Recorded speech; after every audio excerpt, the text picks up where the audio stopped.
என்ன சார் சொல்றீங்க? ட்ரெயின் ட்ராக்ல ஒரு பொண்ணோட பாடி. ஐயோ மேடம் மேடம், பதட்டப்படாம இந்த போட்டோஸ் எல்லாம் பார்த்து அது ஸ்வேதாவான்னு கன்ஃபார்ம் பண்ணி சொல்லுங்க. நாங்க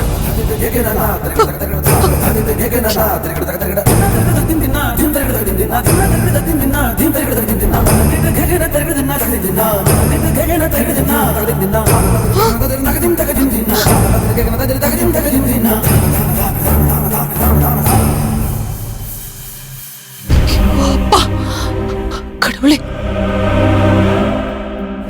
சார் இல்ல சார், இல்ல, இது என் ஸ்வேதா இல்ல, வேற யாரோ ஒரு பொண்ணு.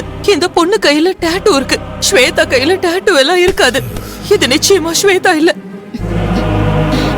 நல்லா பாத்தீங்களா மேடம்? நல்லா பாத்துட்டேன் சார், இது எங்க ஸ்வேதா இல்ல.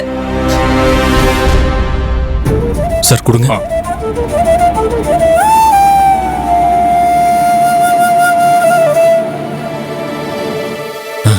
இல்ல சார். கன்ஃபார்மா சார்? கன்ஃபார்ம். ஸ்வேதாவோட ஃபோன் நம்பர் சுவிட்ச் ஆஃப்ல இருக்கு, அதனால அவங்க இருக்கிற இடத்த ட்ரேஸ் பண்ண முடியல. அதான் அவங்க உயிருக்கு ஏதாவது ஆபத்து இருக்குமோன்ற ஆங்கிள் விசாரிச்சுக்கிட்டு இருக்கோம். இந்த மாதிரி மிஸ்ஸிங் கேஸ்ல பெரும்பாலும் அப்படிதான் நடக்கும்.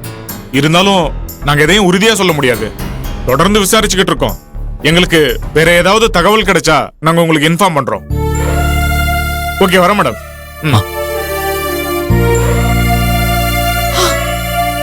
கடவுளே, ஸ்வேதா,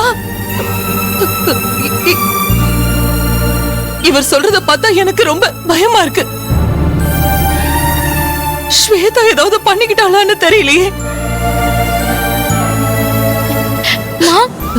கடவுளே, ஸ்வேதாக்கு எதுவும் ஆயிடக்கூடாது.